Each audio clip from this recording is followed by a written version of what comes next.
La revue de presse d'Europe 1, Olivier Delagarde. On parle toujours de Christophe Glaise, ce journaliste donc qui reste en prison. Eh oui, c'était juste une petite pastille en page 3 au-dessus de l'édito du dernier numéro de SoFoot, son journal. Le magazine rappelait juste, on ne peut plus sobrement, que cela fait 5 mois que Christophe Glaise est en prison pour avoir écrit sur du foot. Le journal n'en faisait pas plus, sans doute persuadé que le profil bas était le bon à adopter face aux auxiliaires de justice de pouvoir algériens. Vincent Herouet nous en parlait à l'instant. Eh bien, ils avaient tort. Christophe Glaise reste en prison, pas de clémence, pas de sursis, écrit Adama Harouch, le correspondant du Figaro en Algérie. La cour d'appel de Tizi Ouzou a choisi de maintenir une ligne de fermeté en confirmant une peine de 7 ans de prison ferme pour apologie du terrorisme et en infligeant surtout un camouflet à Paris, souligne le journal. Conséquence, on ne pavoisait pas hier ni au ministère des Affaires étrangères ni à celui de l'Intérieur. Plus de persiflage à l'endroit de Bruno Retailleau, comme ceux entendus après la libération de Boualem Sansal.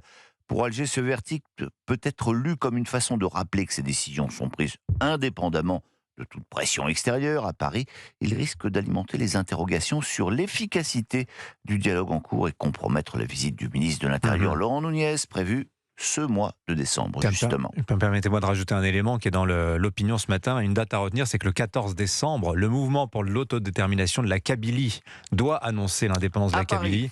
À Paris, justement. Ça pèse sans doute dans les discussions. Après Alger, Olivier Delagarde, direction Milan. Oui, dans la capitale lombarde, on n'emprisonne pas les journalistes, mais on accueille à bras ouverts les chefs d'entreprise et financiers français. C'est un reportage de Bruna Basini des Échos, profitant des errements budgétaires et fiscaux français et du climat de moins en moins propice aux entreprises dans notre pays.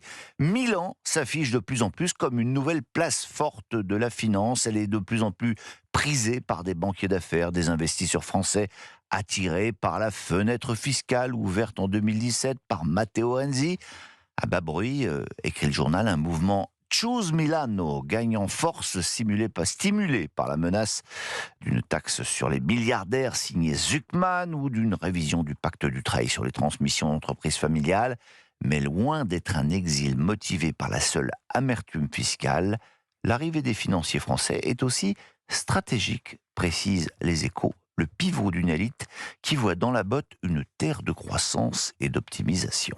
Et comme en écho, dans le même numéro des Échos, vous lirez une tribune signée par les patrons des principales entreprises étrangères installées en France. Ne nous empêchez pas de choisir la France, disent-ils au pouvoir exécutif. L'imprévisibilité fiscale et réglementaire constitue aujourd'hui le principal danger pour les filiales françaises de groupes étrangers comme pour l'ensemble des groupes français. Allez, on change complètement de sujet maintenant avec cette question, Olivier. Oui, faut-il faire payer davantage les étrangers non européens au Louvre ? C'est la Croix qui a choisi de porter le débat, édito en une, non papier en page intérieure. Alors a priori, le débat, il n'y en a pas.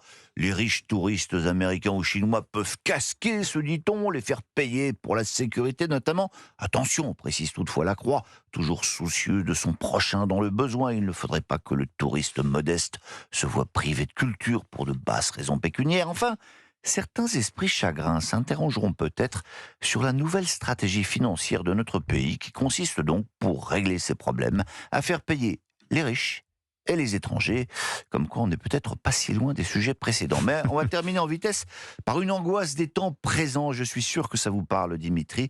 C'est celle de Quentin Périnel qui chaque semaine nous offre un petit sujet de réflexion dans le Figaro. Et ce matin, c'est celui du cadre qui allume son ordinateur et qui est pris d'effroi. Est-ce raisonnable d'avoir 79 634 mails non lus ? Se demande-t-il. On sent que c'est du vécu, cela pourrait être une bonne résolution pour l'année prochaine. 1. Essayer de maintenir à flot sa boîte mail. 2. Ne pas envoyer des messages à tort et à travers. Oui, il faudrait que j'embauche quelqu'un là pour faire le ménage, au point où on en est. Merci beaucoup, Olivier Delagarde.